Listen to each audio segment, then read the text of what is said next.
ईश्वर कहाँ रहते हैं। एक प्रेरक कथा। किसी गांव में एक गरीब ब्राह्मण रहता था। वह लोगों के घरों में पूजा पाठ करके अपनी जीविका चलाता था। एक दिन एक राजा ने इस ब्राह्मण को पूजा के लिए बुलाया। ब्राह्मण खुशी खुशी राजा के यहाँ चला गया। जब ब्राह्मण अपने घर को आने लगा तो राजा ने ब्राह्मण से पूछा, आप ईश्वर की बातें करते हैं, पूजा अर्चना से ईश्वर प्राप्ति का मार्ग बताते हैं। बताइए, ईश्वर कहाँ रहता है, किधर देखता है और क्या करता है। ब्राह्मण ने कुछ सोचने के बाद राजा से कहा, महाराज, मुझे कुछ समय दीजिए इस सवाल का उत्तर देने के लिए। राजा ने 1 महीने का समय दिया। 1 महीने बाद आकर इस सवाल का उत्तर दे जाना। ब्राह्मण इसका उत्तर सोचता रहा और अपने घर की ओर चलता रहा, परंतु उसके कुछ समझ में नहीं आ रहा था। समय बीतने के साथ साथ ब्राह्मण की चिंता भी बढ़ने लगी और ब्राह्मण उदास रहने लगा। ब्राह्मण का एक बेटा था जो काफ़ी होशियार था। उसने अपने पिता से उदासी का कारण पूछा। ब्राह्मण ने बेटे को बताया कि राजा ने उससे एक सवाल का जवाब मांगा है कि ईश्वर कहाँ रहता है, किधर देखता है और क्या करता है। मुझे कुछ सूझ नहीं रहा। बेटे ने कहा, पिताजी, आप मुझे राजा के पास ले जाना, उसके सवाल का जवाब मैं दूंगा। ठीक 1 महीने बाद ब्राह्मण अपने बेटे को साथ लेकर राजा के पास गया और बोला, आपके सवाल का जवाब मेरा बेटा देगा। राजा ने ब्राह्मण के बेटे से पूछा, बताओ, ईश्वर कहाँ रहता है। ब्राह्मण के बेटे ने कहा, राजन, पहले अतिथियों का आदर सत्कार किया जाता है।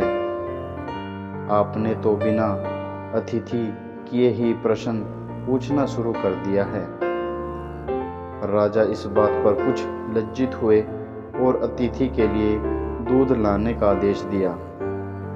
दूध का गिलास आया। लड़के ने गिलास हाथ में पकड़ा और दूध में उंगली डालकर बार बार दूध को बाहर निकालकर देखने लगा। राजा ने पूछा, ये क्या कर रहे हो। लड़का बोला, सुना है दूध में मक्खन होता है, मैं वही देख रहा हूँ कि दूध में मक्खन कहाँ है। आपके राज्य में दूध में मक्खन ही गायब हो गया है। राजा ने कहा, दूध में मक्खन होता है, परंतु वह ऐसे नहीं दिखाई देता। दूध को जमाकर दही बनाया जाता है, फिर दही को मथते हैं, तब जाकर मक्खन प्राप्त होता है। ब्राह्मण के बेटे ने कहा, महाराज, यही आपके सवाल का जवाब है। परमात्मा प्रत्येक जीव के अंदर विद्वान है। उसे पाने के लिए नियमों का अनुष्ठान करना पड़ता है। मन से ध्यानपूर्वक अभ्यास से आत्मा में छुपे हुए परम देव परमात्मा के निवास का अभ्यास होता है। जब आप सुनकर राजा खुश हुआ और कहा, अब मेरे दूसरे सवाल का जवाब दो, ईश्वर किधर देखता है। ब्राह्मण के बेटे ने तुरंत एक मोमबत्ती मंगवाई और उसे जलाकर राजा से पूछा, महाराज, यह मोमबत्ती किधर रोशनी करती है। राजा ने कहा, इसकी रोशनी चारों तरफ है। लड़के ने कहा, यही आपके दूसरे सवाल का जवाब है। परम परमात्मा सर्वदृष्टा है, वह सभी प्राणियों के कर्मों को देखता है। राजा ने खुश होते हुए कहा कि अब मेरे अंतिम सवाल का जवाब दो कि परमात्मा क्या करता है। ब्राह्मण के बेटे ने पूछा, यह बताइए कि आप इन सवालों को गुरु बनकर पूछ रहे हैं या शिष्य बनकर। राजा थोड़े विनम्र होकर बोले, मैं यह प्रश्न शिष्य बनकर पूछ रहा हूँ। यह सुनकर लड़के ने कहा, वाह महाराज, आप भले शिष्य हैं। गुरु नीचे जमीन पर और आप शिष्य सिंहासन पर विराजमान हैं। धन्य है महाराज आप और आपके शिष्टाचार। यह सुनकर राजा लज्जित हुआ, अपने सिंहासन से नीचे उतरे और ब्राह्मण के बेटे को सिंहासन पर बैठाकर पूछा, अब बताइए ईश्वर क्या करता है? जवाब मिला, अब क्या बतलाना रह गया है।